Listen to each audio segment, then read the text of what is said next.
அபிகுமார் 5547 அப்படின்ற ஐடியிலேருந்து கேட்டிருக்காரு.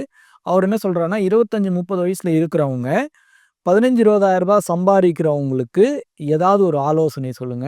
நிறையா சம்பாதிக்கிறவங்களுக்கு நீங்க ஆலோசனை சொல்றீங்களோ இல்லையோ, இந்த இன்கம்ல இருக்கிறவங்களுக்கு வந்து நீங்க ஆலோசனை சொல்லுங்க. இன்ஃபேக்ட் அவர் என்ன சொல்லியிருக்காருன்னா, நீங்க வந்து 20,00,000 வருமானம் இருக்கிறவங்கலாம் வந்து புது கட்சி ஆரம்பிச்சு வேற வழியில போயிடுவாங்க. அதனால கம்மியா சம்பாதிக்கிறவங்களுக்கு வந்து நீங்க வந்து ஒரு தகவல் சொல்லுங்க, ஒரு ஆலோசனை சொல்லுங்க அப்படின்னு சொல்லியிருக்காரு. முதல்ல வந்து உங்களுடைய இன்கம் வந்து ஜாஸ்தியா, கம்மியா அப்படின்றது முக்கியம் கிடையாது. அஃப்கோர்ஸ் அது முக்கியம். பட் நீங்க எந்த வருமானத்தில இருந்தாலும், உங்களுடைய வருமானத்தில அது 15,000 இருக்கலாம், இல்ல 10,000 இருக்கலாம், இல்ல 20,000 இருக்கலாம். அதில அட்லீஸ்ட் 1000 இல்ல 2,000 நீங்க வந்து சேமிக்கிற பழக்கத்துக்குள்ள வரணும். அந்த பழக்கத்துக்கு வந்தீங்கனாலே உங்களுக்கு பெட்டரா இருக்கும். ப்ளஸ் நீங்க கேட்ட கேள்வி மாரி 25 வயசுல உங்களுடைய சம்பளம் 15,000-20,000 இருக்குன்னா, 30 வருஷத்துல ஹோப்ஃபுல்லி அந்த சம்பளம் வந்து 30,000 இல்ல 40,000 மாறி இருக்கும். அப்போ நீங்க ஆரம்பிக்கும்போதே உங்களோட சேமிப்புல உங்க கவனத்த எடுத்துன்னு போயிட்டீங்கன்னா, முதல் 15,000த்துல ரூ. 1,000 சேர்க்கிறதே பெரிய விஷயமா இருக்கும். ஆனா உங்களுடைய சம்பளம் ரூ. 30,000 ஆகும்போது ரூ. 1,000ன்ற இடத்துல நீங்க வந்து கொஞ்சம் பிளான்டா இருந்தீங்கன்னா, நீங்க 3,000லேருந்து ரூ. 5,000 வரைக்கும் சேர்க்க முடியும். இன்ஃபேக்ட் உங்களுடைய சம்பளம் ஜாஸ்தியாக ஜாஸ்தியாக உங்களோட சேமிப்பை இன்க்ரீஸ் பண்ணவும் முடியும். ஸோ அதனால உங்களுடைய சம்பளம் எதுவா இருந்தாலும் ரூ. 15,000 சம்பளம்னா, அதில எப்படி என்னால 1000 சேர்க்க முடியும்னு நினைக்கிறதுக்கு பதிலா, ரூ. 1000 சம்பாதிக்கல, என்னுடைய சம்பளம் ரூ. 14,000 நினைச்சுக்கிட்டு ரூ. 1000 நீங்க சேமிக்க ஆரம்பிச்சீங்கன்னா, நீங்க எடுத்து வைக்கிற முதல் படி சரியான படியா இருக்கும். அண்ட் அது ஆட்டோமேட்டிக்கா உங்கள வந்து ஒரு நல்வழிப்படுத்தி, உங்கள வந்து ஒரு லாங் பீரியட் ஆஃப் டைம் ஒரு நல்ல தொகைய சேர்க்க முடியும். ஸோ அதனால சம்பளம் எதுவா இருந்தாலும் சரி, முதல் சம்பளத்திலருந்தே நீங்க ஏதாவது ஒரு தொகை, அது 500 இருக்கலாம், 1000 இருக்கலாம், 2000 இருக்கலாம். ஏதாவது ஒரு தொகைய நீங்க சேமிக்கணுன்ற பழக்கத்துக்கு வந்தீங்கனாலே, ஆட்டோமேட்டிக்கா நீங்க பெட்டர் ஆயிடுவீங்க. மாதவன் ராவ் 3626 அப்படின்ற ஐடியிலருந்து ஒரு கேள்வி கேட்டிருக்காரு. ஒரு டிஃபரண்டான கேள்வி. என்ன கேள்வின்னா, என்சிடினா என்ன? அத கொஞ்சம் எக்ஸ்ப்ளைன் பண்ணுங்க அப்படின்னு கேட்டிருக்காரு. என்சிடின்றது வந்து பார்த்தீங்கன்னா, நான் கன்வெர்ட்டிபிள் டிபென்ச்சர்ஸ் அப்படின்னு சொல்லுவாங்க.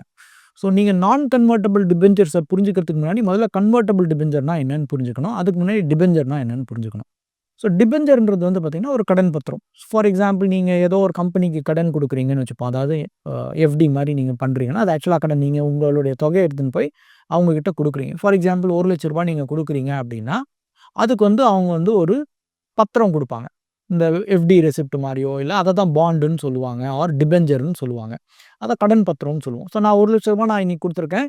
1 வருஷத்துக்கு எனக்கு இந்த வட்டி எனக்கு 8% இல்ல 9% எனக்கு வட்டி கிடைக்கும்.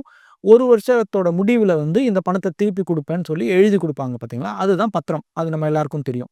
ஸோ டிபென்ச்சர்ன்றது ஒரு கடன் பத்திரம். ஸோ அது சிம்பிள். அடுத்தது கன்வெர்ட்டிபிள் டிபென்ச்சர்னா என்ன? அதாவது கேப்பிட்டல ரெய்ஸ் பண்றதுல 2 விதம் இருக்கு. ஒண்ணு நீங்க கடன் மூலமா கேப்பிட்டல் எடுக்கலாம். இல்லன்னா வந்து ஷேர் ஹோல்டிங் மூலமா கேப்பிட்டல் எடுக்கலாம். ஆர் பார்ட்னர்ஷிப் மூலமா கேப்பிட்டல் எடுக்கலாம். ஸோ இப்போ கன்வெர்ட்டிபிள் அப்படின்னா, நான் வாங்கும்போது உங்கள வந்து ஒரு கடன் மூலமா நான் கேப்பிட்டல ரெய்ஸ் பண்றேன். But over a period of time உங்கள நான் வந்து ஒரு ஷேர் ஹோல்டரா மாத்திக்கிறேன் அப்படின்னா, நீங்க கடன் பத்திரத்தில முதலீடு பண்ணியிருந்தீங்கனாலும், அதிலேயே வந்து ஸ்பெசிஃபிக்கா சொல்லியிருக்கும். 5 வருஷம் கழிச்சு, இல்ல 8 வருஷம் கழிச்சு இந்த டிபென்ச்சர் ஹோல்டர ஆட்டோமேட்டிக்கா ஒரு ஈக்விட்டி ஷேர் ஹோல்டரா மாத்திக்கிறேன் அப்படின்னு சொல்லுவாங்க. அந்த மாரி சொன்னா தான் அதுக்கு பேர் தான் கன்வெர்ட்டிபிள் டிபென்ச்சர். ஸோ டிபென்ச்சர்னா கடன் பத்திரம், அது புரிஞ்சிருக்கும்னு நினைக்கிறேன். இந்த மாரி அட் அ லேட்டர் ஸ்டேஜ் நான் ஈக்விட்டி ஷேரா உங்கள வந்து இன்ஸ்டெட் ஆஃப் டிபென்ச்சர் உங்களுக்கு ஈக்விட்டி ஷேர்ஸா நான் தரேன் அப்படின்னா, அது வந்து கன்வெர்ட்டிபிள் டிபென்ச்சர். இத செய்யலன்னா அதுக்கு பேர் என்சிடி. நான் கன்வெர்ட்டிபிள் டிபென்ச்சர். அதாவது நான் கன்வெர்ட்டிபிள் டிபென்ச்சர்னா, நீங்க எத்தன வருஷம் நீங்க அந்த பாண்ட்ல இருந்தாலோ, இல்ல டிபென்ச்சர்ல இருந்தாலும், அது எப்பவுமே அது கடன் பத்திரமா தான் இருக்கும். அது எப்பவுமே அது ஈக்விட்டி ஷேரா மாறாது. அதுதான் நான் கன்வெர்ட்டிபிள் டிபென்ச்சர். ஸோ அதனால டிபென்ச்சர் வந்து கடன் பத்திரம். கன்வெர்ட்டிபிள்ன்றது வந்து டெட் வந்து ஈக்விட்டியா மாறுறது. அதாவது உங்களுடைய கடன் வந்து ஒரு ஷேர் ஹோல்டிங்கா மாறுறது. நான் கன்வெர்ட்டிபிள்ன்றது வந்து கிளியரா சொல்றது, இது எப்பவுமே வந்து ஈக்விட்டியா மாறாது அப்படின்னு சொல்றது. ஸோ அதுதான் என்சிடி. எஸ்பெஷலி பங்குச்சந்தையிலலாம் பார்த்தீங்கன்னா, ஒரு நமக்கு டக்குன்னு ஒரு ஸ்டாக்க முடிவு பண்ணிருவோம். அந்த ஸ்டாக் நல்லா மேல போகுது, நல்லா ஃபண்டமெண்டலி ஸ்ட்ராங்ன்னு சொல்றாங்க அப்படின்னு சொல்லிட்டு ஒரு ஸ்டாக்க முடிவு பண்ணிருவோம். அதுக்கப்புறம் நம்மள கண்ணு அந்த பக்கம், இந்த பக்கம் நம்மளோட கன்ஃபர்மேஷன் பயாஸ் திருப்ப விடாது. நம்மள அது வந்து ஆட்டுவிக்கும். நம்ம என்ன டிசைட் பண்ணிடுறோம், கடைசியில அது லாஸ்ட்ல போய் முடியும்போது, இந்த பங்குச்சந்தையே ஒரு வேஸ்ட்டு, இது ஒரு பெரிய படுகுழி, தெரியாம அவங்க சொன்னாங்க, இவங்க சொன்னாங்கன்னு போய் போய் உள்ளே இறங்கிட்டேன், இவங்கெல்லாம் எனக்கு சரியாகவே சொல்லலை அப்படின்னு சொல்லி நம்மளுக்கு நம்ம மனசு பண்ண தப்புக்கு நம்ம மித்த பேரை குத்தம் சொல்கிற மாதிரி ஆகிடுது. இதுதான் கன்ஃபர்மேஷன். இந்த வருஷம் மறுபடியும் கடன் வாங்குகிறோம், மறுபடியும் நம்ம தாய்லாந்து போயே ஆகுறோம் அப்படின்னு சொல்லி முடிவு எடுக்கிற மாதிரி ஆகிடுது. தீர ஆராய்ஞ்சு ஒரு முடிவை எடுத்துட்டோன்னா அதுக்கப்புறம் நம்ம ரொம்ப இது பண்ணக்கூடாது.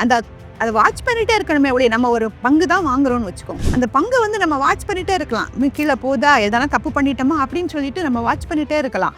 அதுக்காக சடார்னு டிசிஷனை மாற்றணும்னா லாஸில் தான் போய் முடியும். யார் சக்ஸஸ்ஃபுல்லாக இருக்காங்க நம்ம நினைக்கிறோமோ அவங்கள ஃபாலோ பண்ண ட்ரை பண்ணுவோம். நம்மளோட உடனே எல்லாத்தையும் கலைச்சிருப்பா ஃபஸ்ட்லேருந்து ஆரம்பி அப்படின்ற மாதிரி. பட் யாரையும் ஃபாலோ பண்ணி பண்ணுறது எப்போவுமே சரியாக போகாது. இந்த ஃபியர் ஆஃப் மிஸ்ஸிங் அவுட் எப்போ நடக்கும் அப்படின்னா, ஒரு நல்ல புல் மார்க்கெட்டில் நடக்கும். எல்லோரும் நல்லா பங்கு வாங்குறாங்க, மேலே போகுதுன்னா நம்மளுக்கு லாஸ் ஆகுதுன்னு நம்ம பயப்படுவோம். பட்டு நம்ம இப்போ அடுத்தப்பில் சந்திக்க போகிறோம்னு நினைக்கிறேன். இந்த பேர் மார்க்கெட் வர போகிற மாதிரி ஒரு சில அறிகுறிகள்லாம் தெரியுது. மணி எப்போ டிஜிட்டலைஸ் ஆச்சோ அப்போ கொள்ளையும் டிஜிட்டலைஸ் ஆகிடுச்சு. இந்த வருஷம் 2024 ஃபஸ்ட்டு 4 months பொதுமக்கள் நம்ம இழந்த பணம், சைபர் ஸ்கேமில் இழந்த பணம் 1750 crores. நம்ம பணத்தை நம்மக்கிட்டேருந்து நம்மளே காப்பாற்றணும். ஒரு தடவை நான் முடிவு பண்ணிட்டேன்னா என் பேச்சை நானே கேட்க மாட்டேன் அப்படின்னு ஒரு டைலாக் வரும். அதுதான் நம்மளுடைய கன்ஃபர்மேஷன் பயாஸ். மியூச்சுவல் ஃபண்ட்ஸில் முதலீடு பண்ணுங்க, மாசம் எஸ்ஐபி போடுங்க, எஸ்டபிள்யூபியில் நிறைய ரிட்டர்ன்ஸ் கிடைக்கும் அப்படின்னு எல்லாரும் சொல்றதை கேட்டு குழம்பி போயிருக்கீங்களா? இனிமேல் அந்த கவலையை விடுங்க. பொருளாதாரம் சம்பந்தமான உங்களோட சந்தேகங்கள் எல்லாத்தையும் ஈடி தமிழ் ஆஃபீஸ்க்கே நேரடியாக வந்து எக்ஸ்பர்ட்ஸ் கிட்ட கேட்க முடியும். அதுக்கு நீங்க செய்ய வேண்டியதெல்லாம் உங்களோட பெயர் மற்றும் கான்டாக்ட் நம்பரை ஸ்க்ரீன்ல தெரியுற இந்த நம்பருக்கு வாட்ஸ்அப் பண்ணுங்க. நாங்க உங்களை நேரடியாக தொடர்பு கொண்டு மற்ற விவரங்கள் எல்லாம் சொல்லுவோம். உங்க சந்தேகங்களை உங்களுக்கு ஃபேவரட்டான எக்ஸ்பர்ட்ஸ் கிட்ட கேட்குற இந்த ஆப்பர்ச்சுனிட்டியை மிஸ் பண்ணிடாதீங்க.